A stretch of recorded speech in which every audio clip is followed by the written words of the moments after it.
নমস্কার, আমি পৃথা। আমার চ্যানেলের নতুন একটা ব্লগে তোমাদের সকলকে স্বাগত জানাই। আশা করছি তোমরা সবাই খুব ভালো আছো, সুস্থ আছো। আমার শরীরটা তো খুব একটা ভালো নেই, তাই কিছু খেতে ইচ্ছা করছিল না। তাই মা সকালে একটু সমস্ত সবজি দিয়ে ডাল বানিয়ে দিয়েছিল। তারপর একদম বাবা সুন্দর তরমুজ এনেছিল, সেটাই মা কেটে দিয়েছিল, খেয়ে নিয়েছিলাম। আর আজ একটু শ্যাম্পু নেবো, তাই মা ভালো করে মাথায় তেল মালিশ করে দিচ্ছে। অনেকক্ষণ ধরে তেল মালিশ করছে আর অনেকটা করে আমরা গল্প করছি দুজনে বসে বসে। তোমরা তো প্রত্যেকটা ব্লগে দেখেছো তেল মালিশ মানেই আমার ঠাকুমা আমার মাথায় করে দেয়। তবে ঠাকুমার যেহেতু এখন পায়ে ভালোই ব্যথা, তাই মাকেই বললাম করে দিতে। ঠাকুমা একটু রেস্ট নিক। অনেক দিন ধরেই ভাবছিলাম তোমাদের সঙ্গে এই আলুগুলো শেয়ার করব। এগুলো আমার বাবা বাগানে লাগিয়েছিল, আমাদের বাড়ির পেছনে যে খামারটা আছে সেখানেই। একটু জল পেয়ে আলুগুলো নষ্ট হয়ে গেছে, নইলে প্রচুর আলু হতো। তাও এক বস্তার মতো আলু হয়েছে। আর আলুগুলোর কি গ্লেজ দেখো। এই ছোট ছোট আলুগুলোর আলুর দম, আলু মরিচ খেতে খুব ভালো লাগে।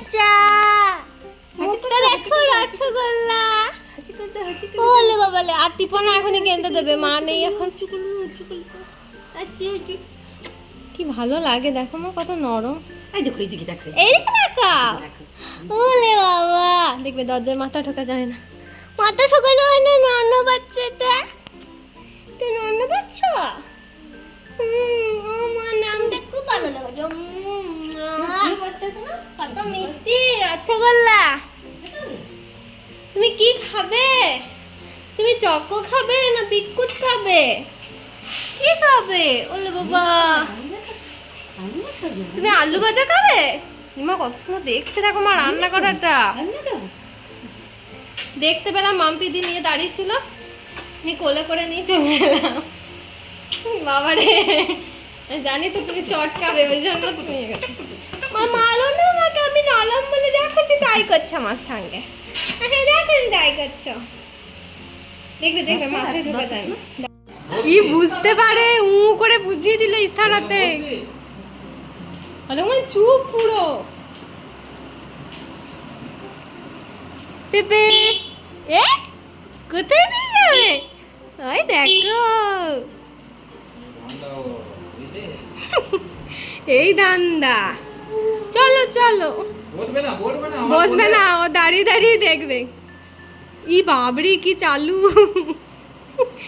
কোলে কোলে কোলে দেখবে ও। মুখটা ভালো হয়েছে না?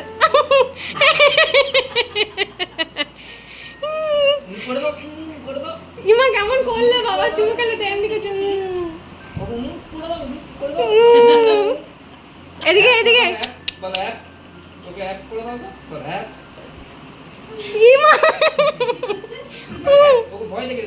আরে টাকা টাকা।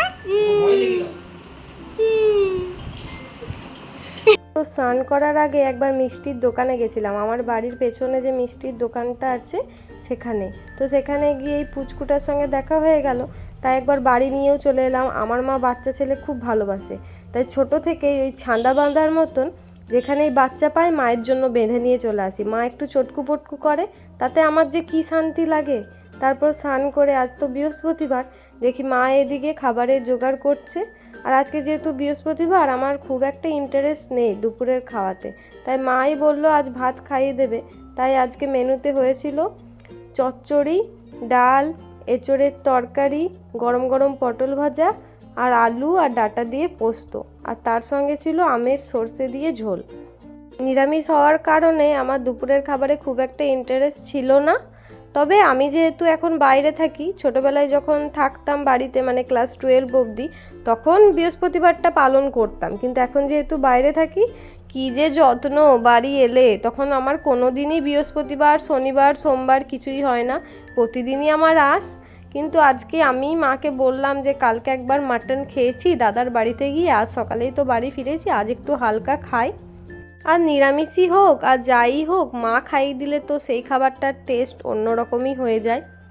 আর এই একটা মুখে ব্রণ বেরিয়েছে, সেটা নিয়েই মায়ের সঙ্গে কথা বলছিলাম। কি যে অস্বস্তি লাগে আমার মুখে কিছু বেরুলে, সেটা নিয়েই আমি পড়ে থাকি।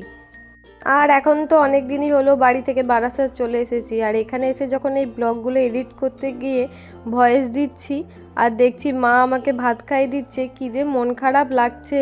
এখানে এসে তো নিজেই রান্না করে নিজেই খাই, এত মন খারাপ লাগে বাড়ির ব্লগগুলো দেখে। আর দুপুরে খাবার খেয়ে একদম সুন্দর ভাত ঘুম দিয়ে উঠে দেখি এই যে বাবার গাছের আখ পুরো পাড়া দেওয়া হয়ে গেছে, তাও এখনও এতগুলো আখ আছে। পুরো পাড়ার সবাইকে বাবা কেটে কেটে দিয়ে এসেছে। বাবা কষ্ট করে লাগিয়েছে, আখগুলো একটু দেখতে টেরা বেঁকা হলেও খুব মিষ্টি।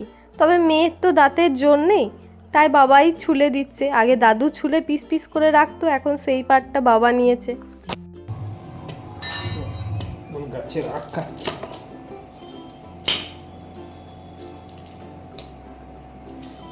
এই বয়স আমরা গোটা গোটা আখকে মারামারি করে ছিঁড়ে ছিঁড়ে খেয়ে নিতাম।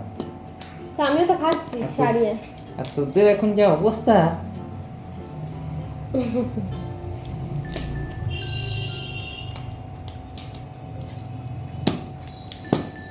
দাদুর দাঁতই কত সুন্দর ছিল। বাবার মতো আমিও, আমার দাঁতগুলো হয় না। আমার বাবার যা দাঁতের জোর ছিল, মানে দেখ। ওইটাও ছাড়ি দাও, খেয়ে নিতে পারবো। আরে খেতে পারবো।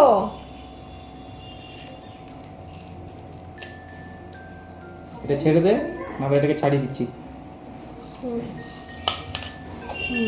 এইটা হয়ে গেল, ঠিক থাকবে না, জুত করে দিচ্ছি।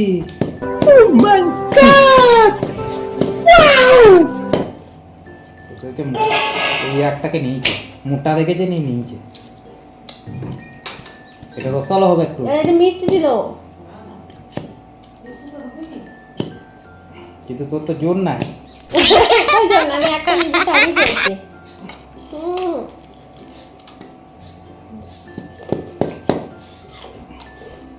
আর আজ যেহেতু বৃহস্পতিবার নিরামিষ, তাই সন্ধেবেলায় সেরকম খাওয়ার কিছুই ছিল না।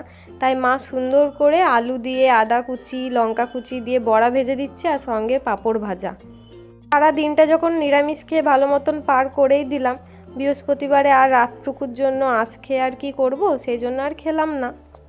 আর কোয়েল দিদি, আমার মেজো পিসুমনির মেয়ে, এই কদিন পিসুমনির বাড়ি একটু ঘুরতে গেছিলো, জামাইবু, দিদি আর বুনপো।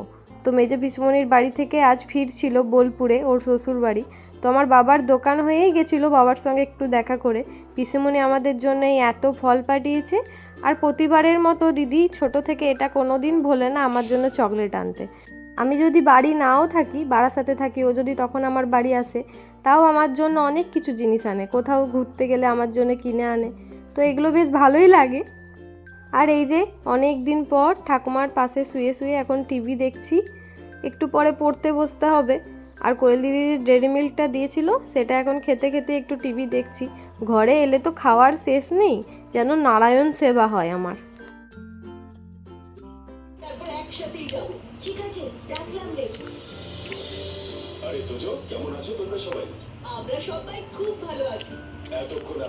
আর আজ যেহেতু নিরামিষ, তাই ভাবলাম রাতে একটু পোলাও বানাই, তাই পোলাওটা আমিই বানাচ্ছি। আর বাবা আলুর দম বানাবে ঝাল ঝাল করে। তো চলো আজকের ব্লগটা তাহলে এখানেই শেষ করছি। আবার আসবো পরে নতুন একটা ব্লগ নিয়ে। ততদিন সবাই সুস্থ থেকো, ভালো থেকো। আর ভিডিওটা ভালো লাগলে অবশ্যই লাইক, শেয়ার আর সাবস্ক্রাইব করে দিও।